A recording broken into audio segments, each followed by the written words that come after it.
High বন্ধুরা, আমি আজকে রুই মাছের ঝোল বানাচ্ছি। কীরকমভাবে বানাচ্ছি আপনারা দেখতে থাকুন। মাছের মধ্যে নুন হলুদ দিয়ে মেখে নেব। গরম হয়ে গেছে, এবার তেল দিয়ে দেবো। গরম হয়ে গেছে, মাছগুলো এবারে ভেজে নেব।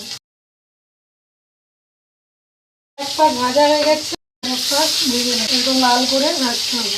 মাছ ভাজা হয়ে গেছে, তুলে নেব। মাছের তেলে আলুগুলো ভেজে নেব। আলুর মধ্যে একটু নুন হলুদ দেবো, দিয়ে ভালো করে ভেজে নেব। তেলে জিরে আর তেজপাতা ফোড়ন দেবো। পেঁয়াজ কুচি, পেঁয়াজকে ভালো করে ভেজে নেব। পেঁয়াজে আদা রসুন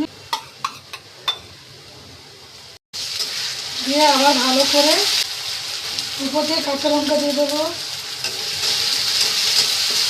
হলুদের গুঁড়ো, লঙ্কার গুঁড়ো দিয়ে আবার ভালো করে মিশিয়ে নেব। এবারে টমেটোর কুচি দিয়ে দেবো,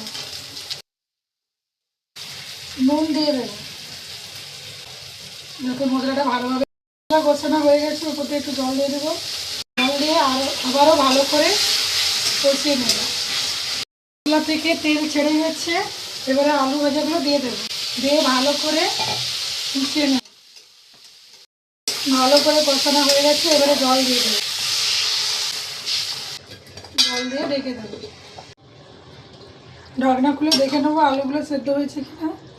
সেদ্ধ হয়ে গেছে, এবারে মাছগুলো দিয়ে দেবো। মাছগুলো দিয়ে ভালো করে মিশিয়ে নেব। 2 মিনিট ফুটিয়ে নেব। হয়ে গেছে, গরম মশলা ধনেপাতা দিয়ে নিয়ে নেবো। আমাদের মাছের ঝোল হয়ে গেছে। বন্ধুরা, আমার মাছের ঝোল হয়ে গেছে, আপনারাও বানিয়ে খাবেন।